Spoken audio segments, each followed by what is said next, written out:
នេះខ្ញុំចង់លើកយកពីបញ្ហាសង្គមខ្លះៗមកនិយាយពីស្ថានភាពបច្ចុប្បន្នយើងដឹងថាចាប់តាំងពីអំពើបាបបានចូលមកក្នុងលោកីយ៍មនុស្សបានបែរចេញពីព្រះហើយបានដាច់ចេញពីព្រះតែគេត្រឡប់ទៅប្រព្រឹត្តតែអំពើបាបតែស្ទួយនឹងព្រះទូលពីព្រះ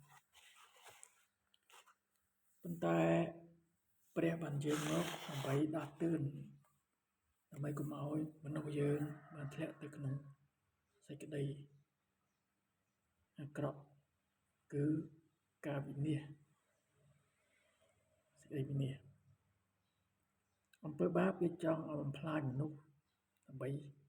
មិនឲ្យមនុស្សបានត្រឡប់ទៅឯព្រះវិញគឺស្ថានសួគ៌ប៉ុន្តែយើងក៏អរគុណព្រះដែលទ្រង់បានបញ្ជូនបុត្រារបស់ទ្រង់គឺជាព្រះយេស៊ូវគ្រីស្ទដែលជាព្រះបន្ទូលនៃព្រះយេស៊ូវគ្រីស្ទគឺជាព្រះដែលបញ្ជូនមកពីស្ថានសួគ៌ហើយទ្រង់យើងមកក្នុងរូបភាពជាមនុស្សហើយព្រះយេស៊ូវគ្រីស្ទនឹងឯងគឺជាព្រះហើយប្រវត្តិដោយព្រះយេស៊ូវគ្រីស្ទហើយនឹងព្រះបុត្រារបស់ទ្រង់គឺព្រះយេស៊ូវគ្រីស្ទគឺអង្គតែមួយហើយអ្នកណាដែលជឿលើព្រះយេស៊ូវគ្រីស្ទអ្នកនោះក៏ជឿលើព្រះបិតាដែរព្រះបុត្រាធ្វើបន្ទាល់ពីព្រះបិតាហើយព្រះបិតាព្រះបុត្រាគឺអង្គតែមួយចឹងចំណុចនេះគឺមានការ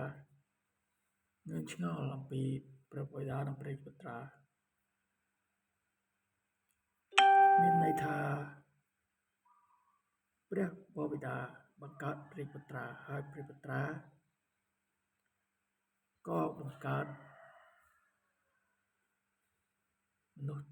តគ្នាមកគឺជាព្រះបិតាតែយើងមិនអាចយកព្រះបិតានិងព្រះបុត្រាទៅលេងសើចបានទេគឺព្រះបិតាបង្កើតរាជបុត្រាហើយបុត្រាក៏បង្កើតមនុស្សតគ្នាមកដោយបានចែងនៅមាត់គម្ពីរយ៉ូហានចំពុក3សំដៅឲ្យយ៉ូហានចំពុក1ខ3ខ4បាន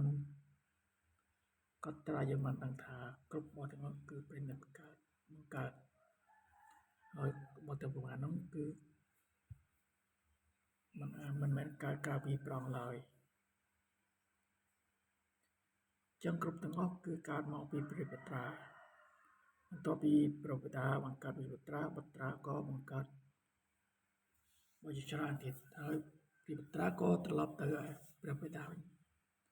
ហើយព្រះបិតាព្រះបុត្រាគឺតែអង្គតែមួយវាហៅថាព្រះត្រៃឯកបីរូបមកតែមួយគិតថាវាពិបាកនឹងយល់អំពីព្រះបិតានិងព្រះបុត្រាប៉ុន្តែបងប្អូនអើយចូលដឹងថា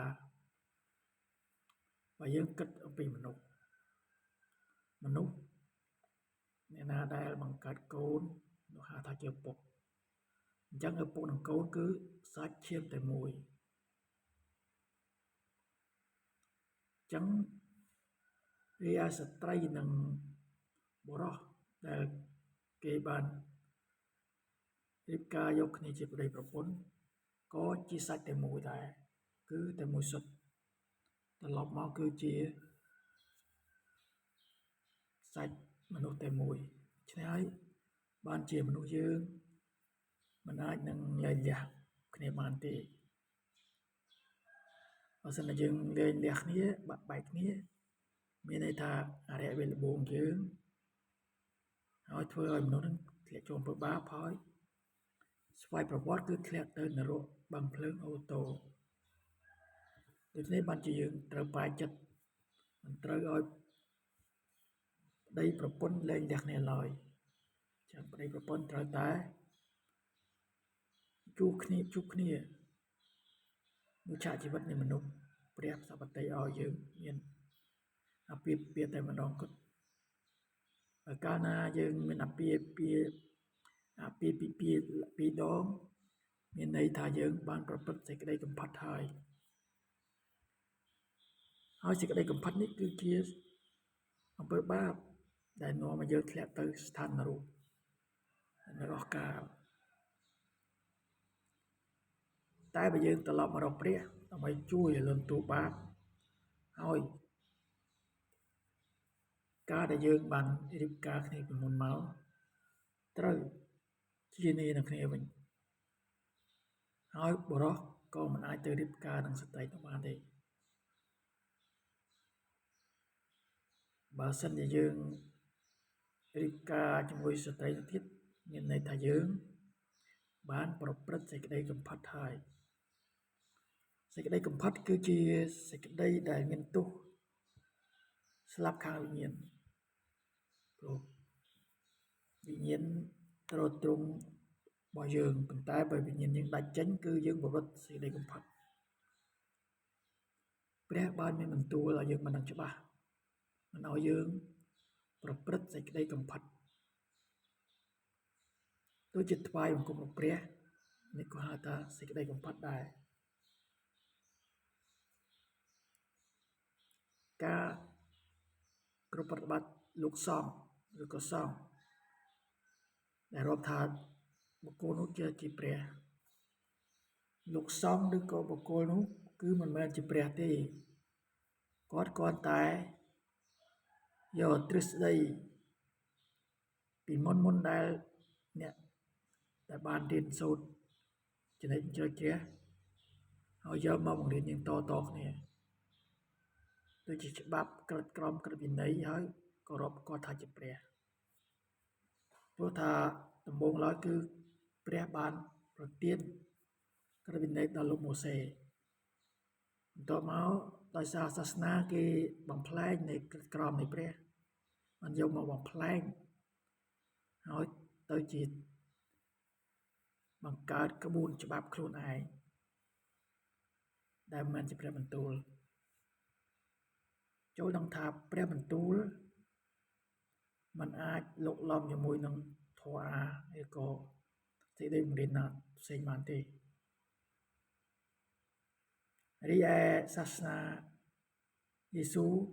ក៏ដូចគ្នាព្រោះថានៅលើផែនដីនេះគឺមានពីរដែលដឹកនាំទី1ដឹកនាំក្រោមឥទ្ធិពលនៃព្រះបន្ទូលទី2គឺដឹកនាំក្រោមឥទ្ធិពលនៃសាសនាហើយសាសនាតែបូកបញ្ចូលជាមួយវិញ្ញាណពលគឺវិញ្ញាណមិនដែលចង់ឲ្យយើងបាននឹងគ្រោះពីព្រះបន្ទូលទេដូច្នេះហើយបានជាយើងត្រូវតម្រង់ត្រង់ទៅឲ្យព្រះបន្ទូលហើយព្រះបន្ទូលហើយគឺជាព្រះដូច្នេះបានជារៀងរាល់សប្តាហ៍គេបានជួបជុំគ្នាថ្វាយបង្គំនោះជាបញ្ញត្តិជាច្បាប់របស់ព្រះដែលមានតាំងពីដើមមកមិនមែនមានតែបច្ចុប្បន្នទេចឹងសង្ឃឹមថាយើងរាល់គ្នានឹងត្រឡប់ទៅឯព្រះនាំគ្នាសិក្សាព្រះបន្ទូលស្វែងរកនគរព្រះហើយសប្តាហ៍នេះគឺមានការសេចក្តីងឹតជាច្រើនអ្នកខ្លះថតស្រាតលេចលឺលេចក្រំសិលធម៌ក៏អត់មានដែរគឺឲ្យតែបានដុល្លារឬក៏លុយដើម្បីចាយចំខ្លួនឬក៏ធ្វើការអាក្រក់អ្វីក៏ហ៊ានធ្វើដែរចឹងសង្ឃឹមថាថ្ងៃក្រោយនឹងយើងនឹងឈប់ទាំងអស់នេះការទាំងអស់នេះព្រោះវាមិនការល្អទេចឹងសូមជម្រាបលាថ្ងៃក្រោយនឹងមានឱកាសនឹង